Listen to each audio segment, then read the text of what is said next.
यहाँ मैं खुद बच्चों को डांट रही हूँ और मेरा मन नहीं कर रहा है शुभ को छोड़ के ऑफिस जाने का। तू ऑफिस जा रही है? छुट्टी खत्म? एक्चुअली मैं थोड़ी और दिन रुक जाती, लेकिन ये गवर्नमेंट वाला प्रोजेक्ट थोड़ा इम्पोर्टेंट है और दादा को अगर मेरी जरूरत नहीं होती तो बोलते नहीं ना। तूने बुआ जी को बताया कि तू आज से ऑफिस जा रही है?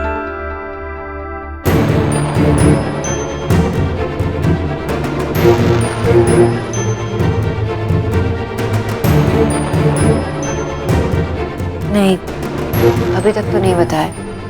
तुझे क्या लगता है? ऐसे तो कोई प्रॉब्लम नहीं होगी, तुझे पता ही है, लेकिन तेरा इतनी जल्दी ऑफिस जाना शायद बुआ जी को ठीक ना लगे। और शुभ भी तो अभी सिर्फ 5 महीने का ही है। राइट, एक काम करती हूँ, जब सब निकल जाएंगे ना तो मैं माँ से बात करूंगी।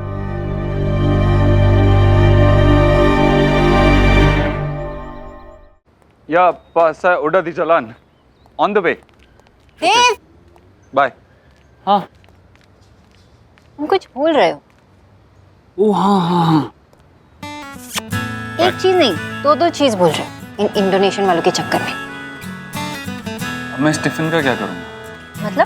मतलब आसपास इतना प्यार है, मेरा पेट भर गया है, अब क्या खाऊंगा मैं? बहुत हो गया। टाइम पे चुपचाप खा लेना, ओके? ओके। हाँ। Double trick? ये किस लिए? आज तुम्हारा ऑफिस का पहला दिन है इतने दिनों बाद, इसीलिए ऑल द बेस्ट। एक्चुअली मैं सोच ही रही हूँ अभी तक, मैं शुभ को ऐसे छोड़ के कैसे चली जाऊँ। अगर मैं इस प्रोजेक्ट में इन्वॉल्व हो गई ना देव, तो फिर क्या? और वैसे भी घर पे इतने सारे लोग हैं उसका ख्याल रखने के, तुम उसकी चिंता मत करो। लेकिन मैंने माँ से भी बात नहीं की, पता नहीं वो कैसे रिएक्ट करेगी। जब तुम्हारी बात आती है ना तो माँ मेरी भी नहीं सुनती है। I am sure she will understand. चलो जाओ अब।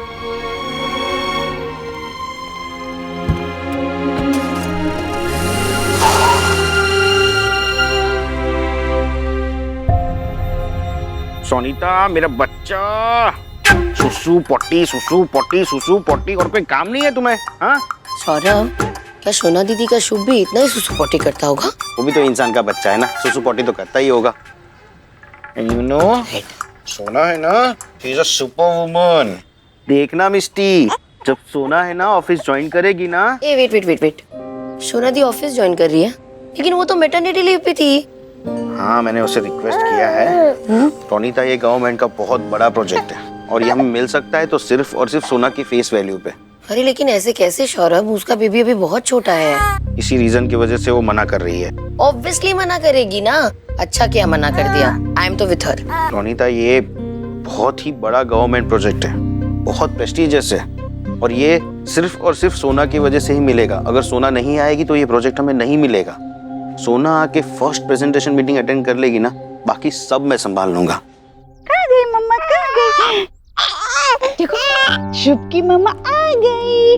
मम्मा से पूछो मम्मा कहाँ गया, दादू मम्मा को कितना सारा काम कर ले हो मम्मा, मुझे तो लिया ही नहीं है सुबह से। ले लो। इससे ज्यादा बच्चा माँ से दूर नहीं रह सकता, है ना?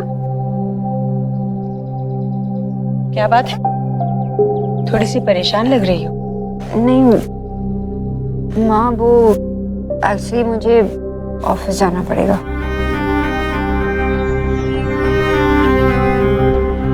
अभी तो कुछ ही महीने हुए हैं सोनाक्षी। देखो बेटा, अगर तुम अपना ख्याल नहीं रखोगी ना तो उम्र के साथ साथ तकलीफ हो सकती है। माँ लेकिन मैंने डॉक्टर से पूछ लिया, उन्होंने कहा कि मैं रिकवर हो चुकी हूँ तो कोई तकलीफ नहीं होगी। अरे तो फिर तुम काम पर नहीं जाओगी तब भी कोई तकलीफ नहीं होगी ना, ये तो तेरा अपना काम है ना। वहाँ तेरा भाई बैठा है ना सब कुछ संभालने के लिए। 6 महीने तक बच्चे को माँ की सख्त जरूरत होती है। बच्चे को तो माँ की गंध भी समझ में आ जाती है, उसे पता चल जाता है कि माँ उसके आसपास है और वो स्वस्थ रहता है। देखो कितना खुश है वो तेरे पास, है ना? हाँ, और तू घर में नहीं रहेगी तो ये कैसे रहेगा बेटा? लेकिन माँ आप सब तो है ना। देखो बेटा, हम हैं सबका ख्याल रखने के लिए, इसे प्यार देने के लिए, पर एक माँ का स्पर्श, उस स्पर्श के बगैर बच्चा नहीं रह सकता। और मुझे बता, क्या तू रह पाएगी शुभ के बगैर ऑफिस में?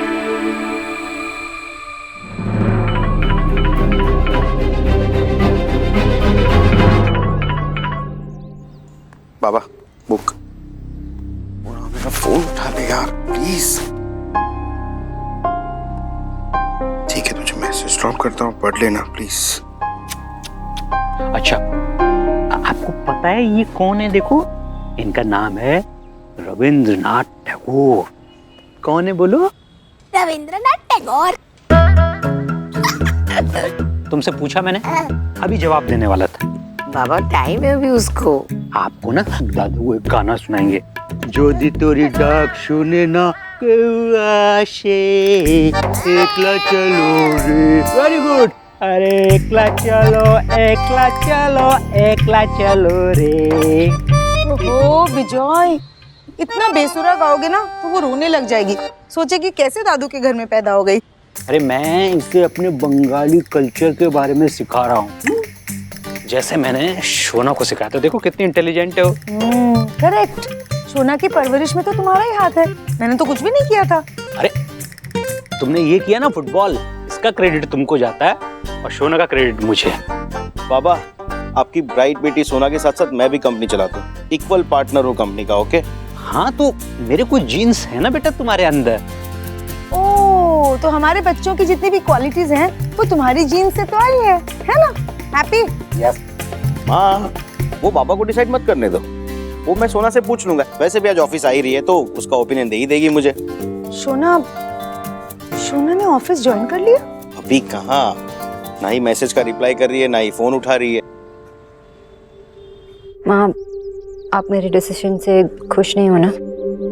सोनाक्षी, अगर तू मेरे दिल की बात समझ सकती है तो अपने इस कलेजे के टुकड़े की जरूरतों को समझ। बस कुछ ही महीनों की बात है।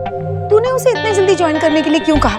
माँ, ये कोई छोटा मोटा प्रोजेक्ट नहीं है, गवर्नमेंट का प्रोजेक्ट है और सोना ही इसकी डील क्रैक कर सकती है। भैया तुम इतना परेशान क्यों हो रही है? अगर वो ज्वाइन कर रही है, शुआ के टाइम पे भी उसने 2 महीने के बाद ज्वाइन कर लिया था। हाँ, उसे उस वक्त काम की जरूरत थी, उसके पास कोई कंपनी नहीं थी उस वक्त। हाँ, तो अभी कंपनी बढ़ गई है, उसका ज्वाइन करना बहुत जरूरी है। मैं तो 2 साल तक कहीं निकलने का सोच भी नहीं सकती यार। हैट्स ऑफ टू शोना दी। नहीं, मुझे शोना का इतने जल्दी काम रिज्यूम करना ठीक नहीं लग रहा है। ईश्वरी जी भी इस डिसीजन से खुश नहीं हो। वो कितनी ओवर प्रोटेक्टिव है शुभ और शोना को लेकर। ठीक है मैम, मैं नहीं जाती। अगर आपको लगता है मुझे नहीं जाना चाहिए तो मैं नहीं जाती।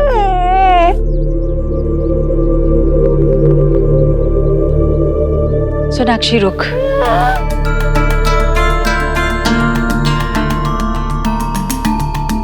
मुझे शुभ की तो चिंता है, पर शुभ के साथ साथ तेरी भी तो चिंता है। मैं तुझे उदास नहीं देखना चाहती। चली जा तू आज ऑफिस। नहीं माँ, मैं उदास नहीं हूँ। आप जो कह रही थी सही कह रही थी। मैं कुछ दिनों तक रह जाऊंगी। मैं जानती हूँ तुझे जन्म नहीं दिया तो क्या, बेटी ही तो है तू मेरी। तू खुश होती है तो समझ जाती हूँ और उदास होती है तब भी समझ जाती हूँ। एक ही दिन की बात है, मैं संभाल लूंगी इसे। माँ लेकिन जाने से पहले डांट भी खाएगी, दे इसे।